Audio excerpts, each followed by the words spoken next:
पे चंदा चोरी का सवाल आता है तो जानना भी तो जायज है ना सर। जनता को पता है कि वहां पे जो चोरी हुई है वो कुछ ऐसे बच्चों ने चोरी की है जो पकड़े भी गए हैं, और कुछ मीडिया के लोग जो है साजिश के शिकार हो गए हैं अपोजिशन के। मुझे लगता है कि वो अपोजिशन के लोगों से भी पैसा लेके और इस तरह की खबरें चला रहे हैं। मैं तो कहता हूं कि उनको इस्तीफा देना ही नहीं चाहिए था। क्योंकि अपोजिशन के लोग जो है नैतिकता का परिभाषा जानते नहीं है। और हाँ, ये एक बात जरूर है कि चंपत राय जैसे भले आदमी ने टीनू यादव पे जो विश्वास किया उन्हें नहीं करना चाहिए था। वो ये कहते हैं कि राम मंदिर के अंदर भी किसी मुसलमान को जो है सदस्य बनाना चाहिए। राम मंदिर कितनी तपस्या के साथ इस देश के यशस्वी प्रधानमंत्री ने बनवाया है, और जो है हिंदू का सबसे बड़ा मंदिर है, जो भगवान का मंदिर है, उसमें चाहते हैं कि मुसलमान वहां पे सदस्य हो जाए ताकि लूट जो है बढ़ जाए और वहां का पैसा जो है मुसलमानों के उसमें लग जाए, हित में लग जाए। बेशर्मो, तुम्हें डूब मरना चाहिए। तुम काहे के हिंदू हो? और तुम अयोध्या के राम मंदिर में जिस तरीके से चंदा चोरी की खबरें पूरे टीवी चैनल्स में चल रही है, इसी को लेकर हमारे साथ खास बातचीत करने के लिए पूर्व चेयरमैन दिल्ली सरकार से नरेंद्र त्यागी जी इस वक्त मौजूद है। सर, क्या कहेंगे पूरे मीडिया में इस समय जो चंदा चोरी का मामला चल रहा है, किस तरह देखिए आप?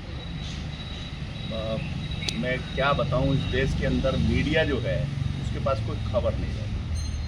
पूरा का पूरा मीडिया सुबह से लगता है जैसे और कोई देश के अंदर काम नहीं रह गया है, कोई खबर नहीं है, कोई और जो है ना कोई विकास का कार्य की बात करते हैं, ना किसी और चीज़ की बात करते हैं। चोरी हो गई, चोरी हो गई, चोरी होगी राम मंदिर में। पूरे देश के अंदर जितने भी मंदिर हैं, जितनी भी मस्जिदें हैं, जितने भी गुरुद्वारे हैं, जितने भी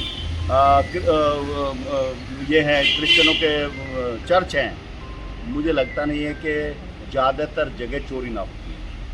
लेकिन कहीं पे जो है पकड़ी जाती है, कहीं पे नहीं पकड़ी जाती। और इसका इतना हल्ला मचाना, मुझे लगता है कि देश के अंदर पत्रकारों को कोई काम नहीं है और उनके पास कोई खबर नहीं है। सिर्फ कोई खबर हाथ लग जाती है या इस तरह की झूठी सच्ची खबरें हाथ लग जाती है तो उसको जो है टीआरपी बढ़ाने के लिए परमानेंट चलाते रहते हैं। ये दुर्भाग्य है। पर सर, जहां राम मंदिर को लेकर इतना बड़ा कार्यक्रम आयोजित किया गया, इतनी तपस्या के बाद राम मंदिर का निर्माण किया गया, अगर आज जनता जानना चाहती है तो विपक्ष इस पर सवाल उठा रहा है, तो आप लोग को क्यों दिक्कत हो रही है?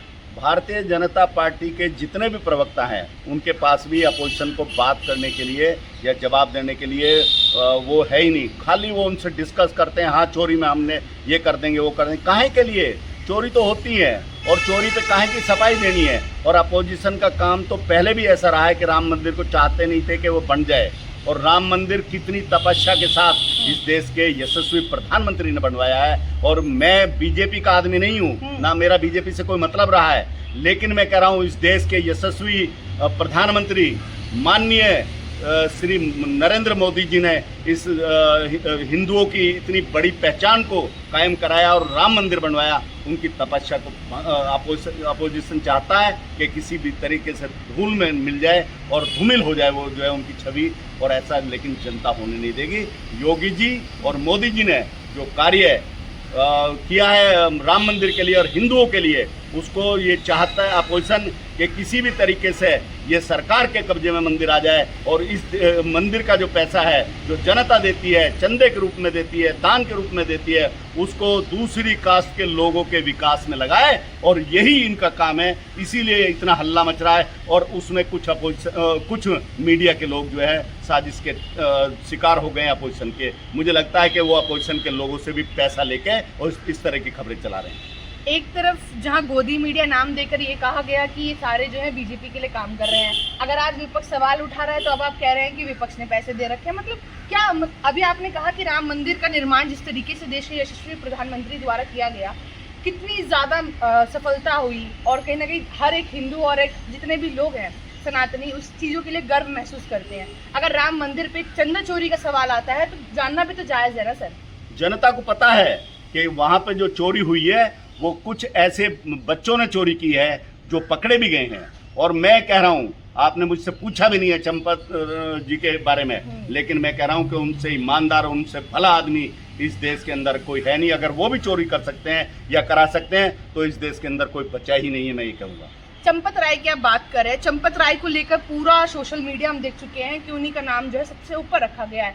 चंपत राय को लेकर उन्होंने जो है अपने पद से इस्तीफा भी दे दिया। अगर वो इतने ही सच्चे हैं, अगर वो श्री राम लला के सच में इतने अच्छे भक्त हैं, तो क्यों नहीं सामने आके अपना बयान दे रहे हैं? वो उन्होंने जो इस्तीफा दिया है वो नैतिकता के आधार पर दिया है। मैं तो कहता हूं कि उनको इस्तीफा देना ही नहीं चाहिए था, क्योंकि अपोजिशन के लोग जो है नैतिकता का परिभाषा जानते नहीं है, और नैतिकता की परिभाषा जो नहीं जानता उनको इस्तीफा देने का या ये कहना कि मैं इस्तीफा दे रहा हूँ, उनको बनता ही नहीं था, उनको देना ही नहीं चाहिए था। क्योंकि एक ईमानदार और भले आदमी को अपोजिशन जानबूझ के जो है टारगेट कर रहा, ताकि चंपत राय अगर टारगेट पे आ जाएंगे या उनको जो है बदनाम कर दिया जाएगा तो पूरा का पूरा ट्रस्ट बदनाम हो जाएगा।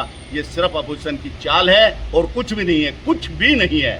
और हाँ, ये एक बात जरूर है कि चंपत राय जैसे भले आदमी ने टीनू यादव पे जो विश्वास किया उन्हें नहीं करना चाहिए था, और वहीं से गड़बड़ हुआ है और उन्हीं लोगों ने गड़बड़ किया। और एक मिश्रा जी हैं जो मेरी कास्ट के हैं, ब्राह्मण हैं, वो जो उसके सदस्य हैं, उन पे भी उन्होंने विश्वास किया, उन्होंने भी वहाँ 150 कार्यकर्ता अपने लगा लिए। इस तरह का विश्वास उन्हें नहीं करना चाहिए था, ये उनकी गलती हुई है, उनकी भूल है। सर ये बताइए, अगर इस ट्रस्ट में कोई मुसलमान होता तो तमाम विपक्ष के लोगों ने ये कहा कि अगर उस ट्रस्ट में कोई भी मुसलमान होता तो उसके घर पे अभी तक बुलडोजर चल जाता और एनकाउंटर हो जाता, पर सारे जो है हिंदू निकले। अब क्या लग रहा है कि योगी बाबा की सरकार है और हमेशा देखा गया कि उत्तर प्रदेश में जब भी कोई बड़ी कार्रवाई की जाती है या जब भी कोई बड़ा जांच बिठाई जाती है तो सीधे एनकाउंटर किया जाता है या बुलडोजर चला जाता है। अब जितने भी लोग आरोपी निकले गए हैं वो सारे कहीं ना कहीं हिंदू ही हैं, तो क्या लग रहा है अब इनके घर पे एक्शन होगा, बुलडोजर चलेगा? शर्म आनी चाहिए अपोजिशन के लोगों को, शर्म आनी चाहिए कि वो ये कहते हैं कि राम मंदिर के अंदर भी किसी मुसलमान को जो है सदस्य बनाना चाहिए। बेशर्मो, तुम्हें शर्म नहीं आती कि इस देश के अंदर किसी भी मस्जिद के अंदर कोई ट्रस्टी है क्या? बड़ी मस्जिद के अंदर हिंदू, और आप जो है हिंदू का सबसे बड़ा मंदिर है जो भगवान का मंदिर है उसमें चाहते हैं कि मुसलमान वहाँ पे सदस्य हो जाए ताकि लूट जो है बढ़ जाए और वहाँ का पैसा जो है मुसलमानों के उसमें लग जाए, हित में लग जाए। बेशर्मो, तुम्हें डूब मरना चाहिए। तुम काहे के हिंदू हो? और मैं कहता हूँ कि राहुल गांधी जी तो स्वयं हिंदू नहीं है, वो पारसी समाज से हैं, लेकिन हिंदुओं का जनेऊ पहन के जो है हिंदू बन जाते हैं वोट के लिए। इसी तरह अखिलेश यादव जी काम कर रहे हैं कि वो जो है अब चुनाव आ रहा है तो हिंदुओं में फूट डाल के और मंदिर के नाम से, राम मंदिर के नाम से, चंदे के नाम से सबको धोखा दे के जो है हिंदुओं में वो फूट डालना चाहते हैं ताकि वो सत्ता में बन के और मुसलमान का भला कर सकें।